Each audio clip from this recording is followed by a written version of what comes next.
This is a part from my speech. Hi everyone, my name is Charlie, and I appreciate the time. Well, I would like to thank you in advance for listening. I believe this is just not an assignment, the speech that I'm going to do, but it is something that I believe that everyone should have some conscious or some awareness about. According to Jolly, who is a director of documentary DreamWorks 3, Desire, Sex, and Power in music videos, the music and entertainment industry relies heavily on stories concerning female sexuality to fulfill their function of selling the product. Some of these examples include Carl's Jr. commercial of Kate Upton, who is eating a Southwest chicken sandwich with jalapeno, and she is on a convertible, wearing a very short skirt and a very short dress, and as she's eating it, she is stripping of her clothes and her stockings, and the camera deliberately focuses on the thighs and on the sexual parts of the woman. What does that have to do with the burger? So my claim that I want to make today here is that many of the mass media outlets, including the music industry, the porn industry, and the entertainment industry, objectify them. And such objectification has the potential to influence violence and sexual assault against women. So back to that documentary, Stunt Jolly says that examining these stories that music videos tells us about both male and female sexuality, about what is considered normal, allows us to do more than understand one aspect of our culture. It gives us a way to be men and women. It gives us a way to understand ourselves.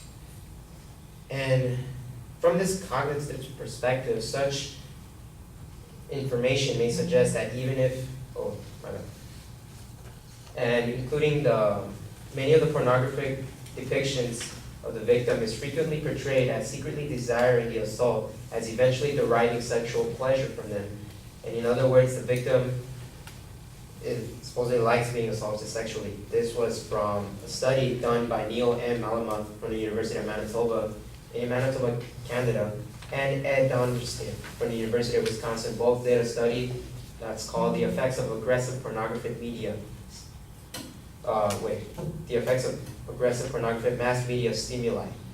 And according to Ed, from a cognitive perspective, such information may suggest that even if a woman seems repulsed by a pursuer, she will eventually respond favorably to forceful advantages, aggression, and overpowering by a male assailant. And he also concludes that to the extent that the mass media frequently presents images of women as responding favorably to male aggression, such images may easily come to the people's mind and affect their beliefs, attitude, and behavior. They both did a field experiment that suggests depictions of sexual aggression with positive consequences. And what I mean by positive consequences is when the male is about to sexually assault women, but in the end, the woman likes it and she gives in. That's what I mean by positive. Can affect socially important perceptions and attitudes against women. So, according to their study, there were 271 male and female students who served as subjects in this investigation. Some had agreed to participate in the study, ostensibly focusing on movie ratings. They watched two different movies together. One of the movies was Swept Away and The Getaway. Films that showed women as victims of aggression with erotic as well as non-erotic incidents, or neutral feature-length movies. These movies were viewed in theaters and campus, and two of the films were being shown by the university as a part of a campus life program. And the results indicated that exposure to films portraying aggressive sexuality as having positive consequences significantly increased male, but not female, subjects' acceptance of interpersonal violence against women, and tended to increase males' acceptance of rape myths. These data demonstrated in a non-laboratory setting, not vulnerable to criticisms of laboratory artificially and demand characteristics, that there can be relatively long and antisocial effects of movies that portray sexual violence as having positive consequences. So, in conclusion, what they said is aggressive non-pornographic exposures increase aggressivity against female victims beyond the neutral or erotic exposures. but to a considerable lesser extent than the increase generated by brigading of aggressive and sexual content. So, with all that being said, how the mass media and how the porn industry, the music industry, and the entertainment industry puts a heavy emphasis on male aggression against female with a positive result. This leads to my third claim that, or my last supporting claim, that given the results from the research, we can make the inferential leap that mass media outlets can influence behavior towards women negatively. One of the incidents was in June 11, 2000, in New York Central Park during a Puerto Rican Day Parade, that women were sexually assaulted and stripped of their clothes by groups of men who felt like they had an entitlement to enact their desires on a female body. Now, given what the mass media shows, this should be perfectly normal, since it parallels what the entertainment industry, the music industry, and the porn industry portray, including bathing women in alcohol and water bottles and spanking them in the buttocks. Now, there was an anonymous male students from the Keeping Score, which was also in the documentary. One of the males said that women are like some wild horse and a good F word would tame her. Now, this is from the influence after watching certain music videos or rap videos. And unfortunately, all this is around us today.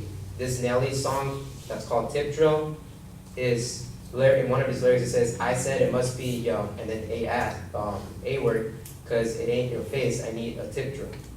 Another one from Ghost, rapper Ghost, called Wildflower, you sneaky B word, your ways and actions told it all. I effed you while you was bleeding, held you down in nails. This is something that's surrounding us. This is something that's encompassing us. Now, how can we not be influenced by something that is around us? And this last one from Snoop Dogg, entitled Ain't No Fun, in his lyrics says, I know the P word, which is a slang for female genitalia, mine. I'ma F a couple more times. Pass it on to the homie, cause she ain't nothing but a B word to me. Seeing all this, we can make the inferential leap that because we are surrounded by all this, that things like the New York incident that happened at Central Park, where women are assaulted publicly, can happen. Thank you for your time.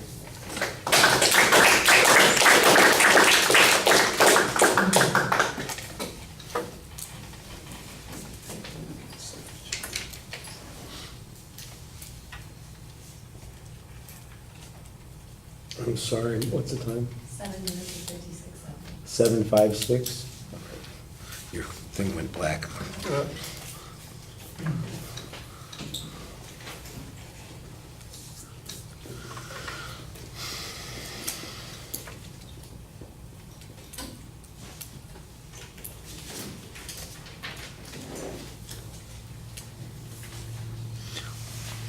Thank you all for your patience, for sticking around for a second. Let me just get through this quickly. Your personal position at the beginning, I think, is okay, except that it does seem to suggest from the beginning that whoever takes a contrary position is a pig, and I think you want to be careful about taking that kind of position. You need to be clear as to what your claim is. The first, is your claim that these things are objectifying women, or that the objectification is producing violence, or is a combination of those two things? You need to have a clear propositional statement. There's no setup of the secondary point, so organizationally it's problematic from the beginning, and it stays that way because you frequently spend time talking about the evidence that you have. I think the evidence that you present is interesting. You spend a whole bunch of time on the academic research, one particular study that gets this. I think we need to have some additional information. The question becomes, is this sufficient in order to reach these conclusions? You've got the one academic study, and then you've got an example. The connection between the example and any exposure to media, I think, is a... You said we can make this inference. Well, you can certainly make the inference. The question is the inference justified? And given general human nature and the way that men are pigs in the first place, I'm not sure that we can attribute it to just their exposure to that sort of media. There are plenty of incidents in other parts of the world where nobody ever heard of Kate Upton and nobody ever saw The Getaway or Swept Away, where they have treated women with equal disdain, and it's part of a masculine hierarchy that exists in those particular cultures. So the question is, what's attributable to the exposure to these kinds of images, and what's just natural male assholeness? Excuse the language. That's the argument that you're making, that it's really attributable to the media that's going on here, and you have to have a pretty strong argument on that. Is there data, for instance, that shows as images have become more sexualized in the media that we've had a corresponding increase in disdain of women? You've got some good examples that you have there at the end of horrible lyrics by popular artists. I don't know by the way, how popular any of those songs are. You say we're surrounded by them. Of course, I've never heard a single one of them. So I know who the artists are. I don't think I've ever heard any of those songs. And I'm not saying that they aren't popular, but you could, for instance, show us how widely they're listened to, how much they were sold, and then is there any information that suggests, since these kinds of lyrics have become prominent as part of the culture, that we've had a corresponding increase in the objectification of women or assaults, that sort of thing? Because the key piece of information you have in your argument is this academic study of undergraduates watching movies, and there's a pencil and paper test that they're using to measure acceptance of violence toward women, and without seeing what the number is and how that's measured, it's a little bit hard to evaluate, and it would be better to have more information to point to that. The example that you have, like I said, those are good examples, but connecting them to the media images, I think, is the thing that's the weak point in the argument. Thank you all for your patience tonight. I'm sorry we had to take an extra couple